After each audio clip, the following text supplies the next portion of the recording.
So in order to kind of get an idea for what a poem that has imagery in it might look like, we are going to do the first two steps of TPCASST, title and paraphrase, and we're going to do it to a poem called Sea of Corinth.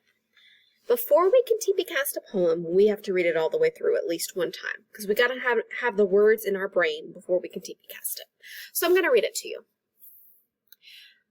There's a slight sound of breaking white caps, illuminated by Mediterranean rays, center of reflected sunlight. Why did the monks on the high mountain settle in perfect view of you? The calm wind is sedative as it wishes in serene ears. Footsteps never hide, as toes and heels make shifting clicks on beach stone shores. Neither murk nor mud, neither swamp nor foam, neither murk nor mud, neither swamp nor foam. What killed all the jellyfish floating in your swells? A plague of tentacles, calm, still, mysterious. Sea of Corinth, some call you Latraki. Tell me, what should one think of a dried-up man of war? Okay, so now we've read the poem, and I have a feeling a couple of you are looking at your computer screens right now, like, Ms. Jacobson, what? Okay, so in order to help us understand it, we have to title it, we have to paraphrase it.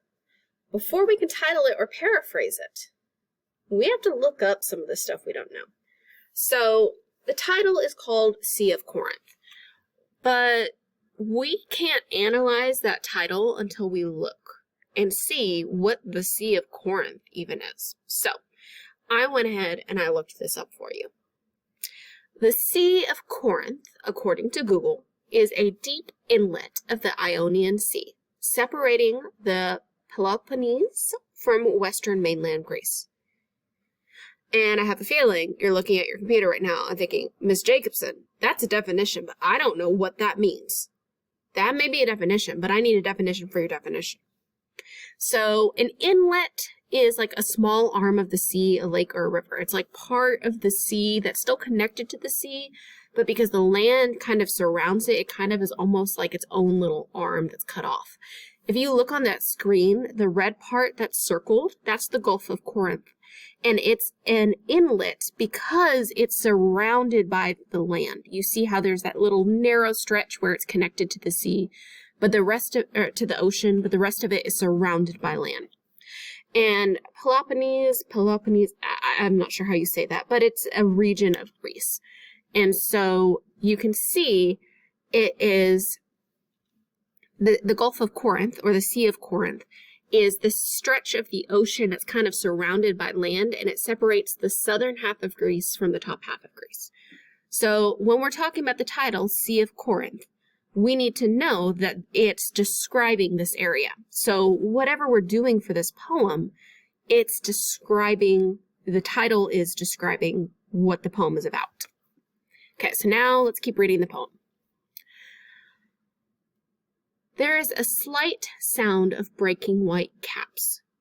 Okay, stop. Before we can go any further and paraphrase, we have to know what caps are. In this case, a cap is not a hat. Like, it's not, you know, the cap on a medicine bottle. It's not the cap, the baseball cap that you wear on your head. In this case, a cap would be a natural cover or a top. And in this case, it's the natural top of the wave.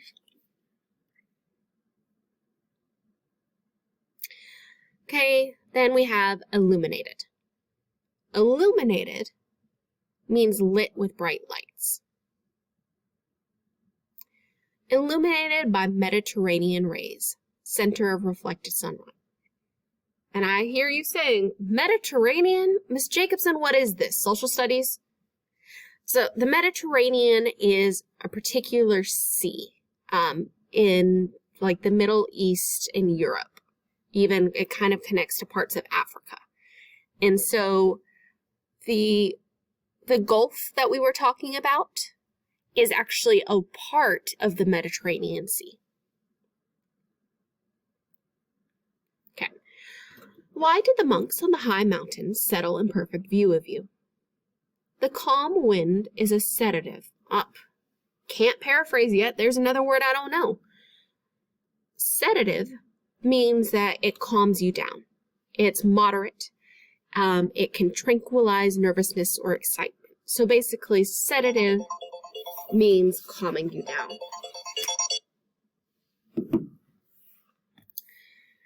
The calm wind is a sedative as it wishes in serene ears.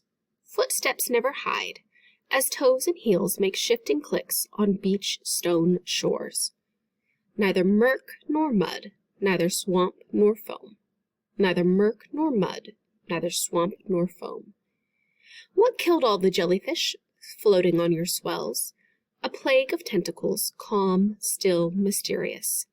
Sea of Corinth, some call you Loutraki. Tell me, what should one think of a dried-up man of war? Man of war, like some dude with a spear and he's gonna go to war and like stick people with a spear? No. A man of war is an old-fashioned warship. And actually, I think that makes a little bit more sense with the poem. So you're asking the ocean, what should you think of like a shipwreck? An old sailing ship that used to like go out and fight in battles and now it's crashed on the shore. Okay.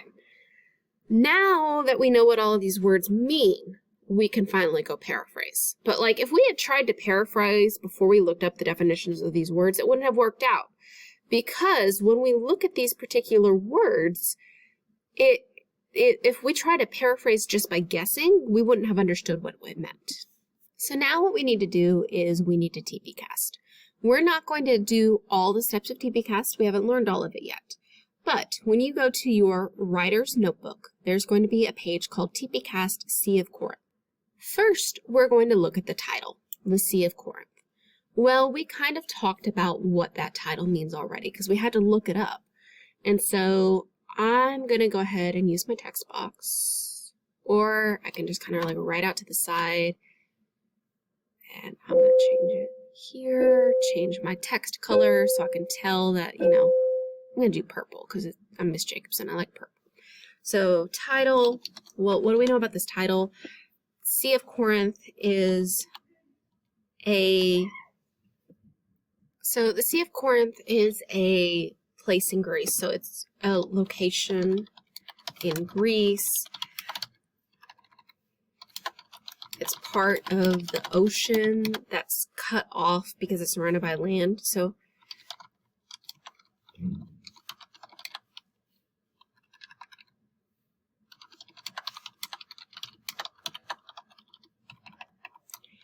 we can make a prediction that everything that this poem is describing is going to be about this area in Greece.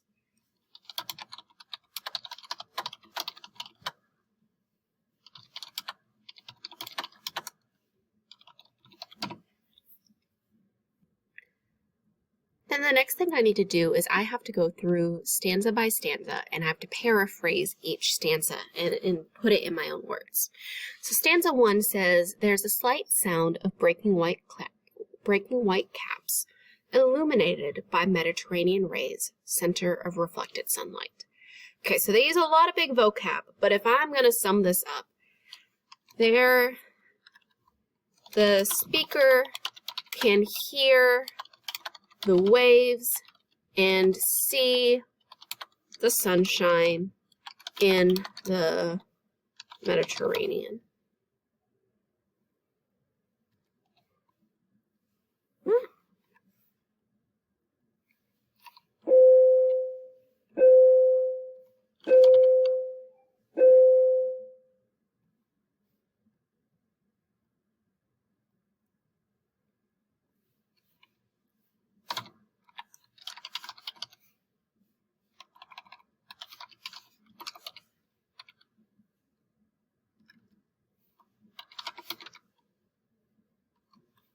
That's stanza 1.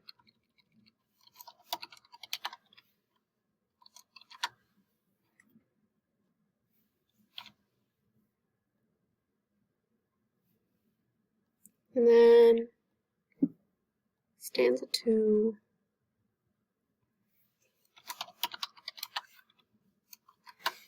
Why did the monks on the high mountain settle in perfect view of you? Okay, well, this one's easy.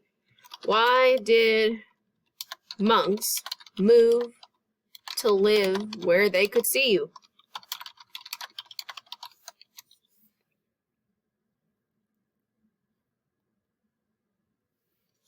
Then I need stanza 3.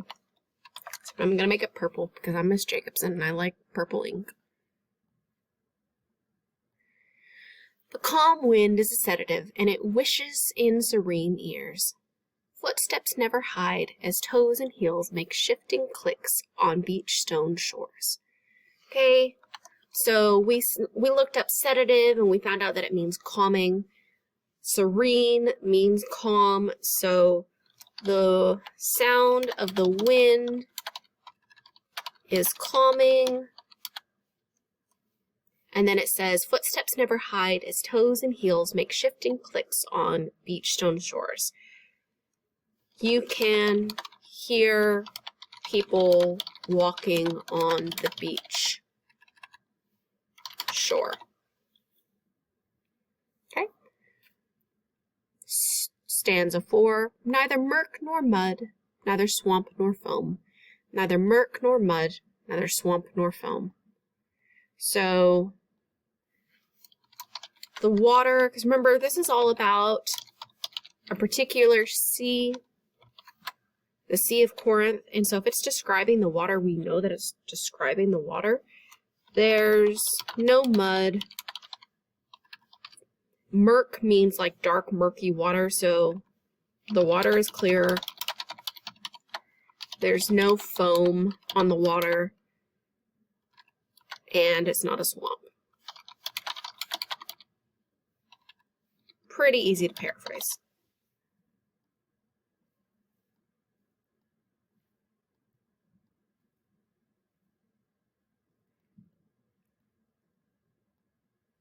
Okay, stanza 5.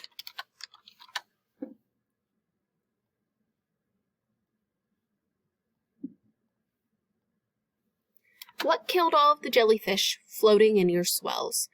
A plague of tentacles, calm, still mysterious. Okay, so I don't know much about the Sea of Corinth, but I'm guessing at some point all the jellyfish in the sea died. So the speaker wants to know why the jellyfish died.